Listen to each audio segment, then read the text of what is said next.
கரூரில் கூட்ட நெரிசலில் சிக்கி உயிரிழந்த பச்சிளம் குழந்தைகளுக்கும் இளைஞர்களுக்கும் பெண்களுக்கும் ஆழ்ந்த கண்ணீரஞ்சலி. மனசு ரொம்ப வலிக்கிறது. காணொளியை பார்க்கும் போதெல்லாம், செய்திகளை கேட்கும் போதெல்லாம் பதற வேண்டிய சூழல் ஏற்படுகிறது.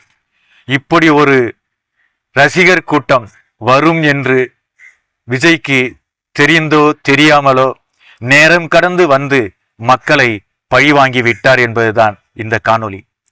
தயவு செய்து விஜய் அவர்களே, நீங்கள் ஆட்சி அமைப்பது வேறுபுறம், உங்களின் ஆட்சியில் எப்படியெல்லாம் நடத்துவீர்கள் என்பதற்கு இது ஒரு எடுத்துக்காட்டா? ஏன் அந்த உயிர் இழந்தவர்கள் என்ன பாவம் செய்தார்கள்? உங்கள் மீது அன்பு வைத்து உங்களை காண வேண்டும் என்ற ஆர்வத்தில் உங்களின் கொள்கைகளை மறந்து, காவல்துறையினர் போட்ட கட்டுப்பாடுகளை மறந்து ஒரு மிகவும் துயரமான ஒரு நிகழ்வை நடத்திவிட்டீர்கள்.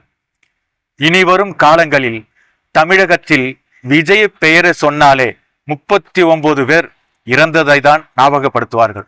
மேலும் இந்த பல உயிர்கள் போராடி கொண்டு இருக்கிறது என்பது காணொளியில் பார்க்கிறோம்.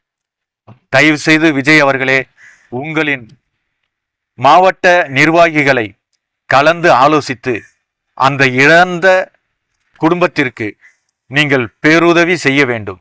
நீங்கள் எத்தனை உதவி செய்தாலும், அரசாங்கம் 10 லட்சம் தந்தாலும் இறந்த குடும்பத்திற்கு எப்படி ஆறுதல் சொல்வது என்று புரியவில்லை. மனசு ரொம்ப வலிக்கிறது. எந்த ஒரு நிகழ்வும் இப்படி ஒரு நிலை, இப்படி ஒரு மரணம் ஏற்படக்கூடாது என்று எல்லாம் வல்ல இறைவனிடம் துவா செய்வோம்.